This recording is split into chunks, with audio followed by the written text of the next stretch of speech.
আজ আমি তোমাদের সঙ্গে শেয়ার করব আমার ইভিনিং রুটিন। তো আমি দেখো সন্ধ্যাবেলা মানে বিকাল টাইমটা একটু মাথার চুলটা আঁচড়াই। সারাদিনে এই একবারই আমি মাথার চুলটা আঁচড়াই, আর বিকাল টাইমটা ম্যাক্সিমাম সময় সিঁদুরটা পরি। তো সিঁদুর পরে মাথাটা আঁচড়ে একটু ছাদের উপর চলে গেছিলাম, একটু হাঁটাহাঁটি করছিলাম। বৃষ্টি হলে তো আর বেরোতে পারি না, তো ওই বিকাল টাইমটা একটু ছাদের উপর হাঁটার পরে না সন্ধে হয়ে গেছিলো। তো আমি সন্ধ্যাবেলা নিচে এসে সমস্ত ঘর বারান্দাগুলো একটু জল ছড়া দিয়ে নিচ্ছি, নিয়ে ঘরের দক্ষিণমুখী ঘরগুলো দরজাও দিয়ে দিলাম। আমার মা বলে দক্ষিণমুখী ঘরের দরজা সন্ধ্যাবেলা দিয়ে রাখতে হয়। তো দরজা দেওয়ার পর এদিকে আমার ডিটক্স ড্রিঙ্কটা ভিজিয়ে নিলাম, ভিজিয়ে ঢাকা দিয়ে রেখে এদিকে চা বানিয়ে নিলাম। হাজব্যান্ড আর মেয়ের জন্য একটু দুধ চা আর আমার জন্য গ্রিন টি। চাটা তিনজন একসঙ্গে বসে খাওয়ার পর এদিকে চলে এসেছি চায়ের বাসনগুলোও মেজে নিতে।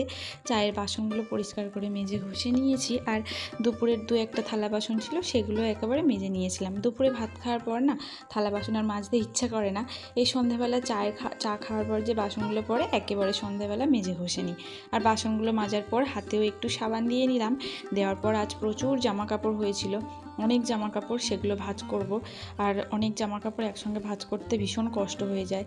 তো বৃষ্টির জন্য জামা কাপড়গুলো ভালো করে শুকাচ্ছিল না, তাই জামা কাপড়গুলো অনেক জমে গেছিলো, সেইগুলোই একসঙ্গে সব ভাঁজ করলাম। আর তারপর এই যে বিছানাটাও একটু পরিষ্কার করে গুছিয়ে তুলে নিচ্ছি। ঘরে বিছানাটা পরিষ্কার পরিচ্ছন্ন না থাকলে যেন কিছুই ভালো লাগে না। আর আজ না কোনো ডিনার কিছু করব না, আমার শাশুড়ি মা তালের রুটি করেছিল সেটাই দিয়েছে, তো সেটাই আজকে ডিনারে হয়ে যাবে। আর ওগুলো সব করার পর কাজকর্ম করার পর এক গ্লাস জল খেয়ে নিলাম। তারপর এই যে বসেছি মেয়ের একটা প্রজেক্ট লিখে দিতে। সেই প্রজেক্টগুলো লিখবো, তো মেয়েকে জিজ্ঞাসা করে নিচ্ছিলাম যে কোথা থেকে কী কী লিখতে হবে। মেয়েও বলে দিল। এই যে প্রজেক্টগুলো এবার আমি লেখা শুরু করেছি।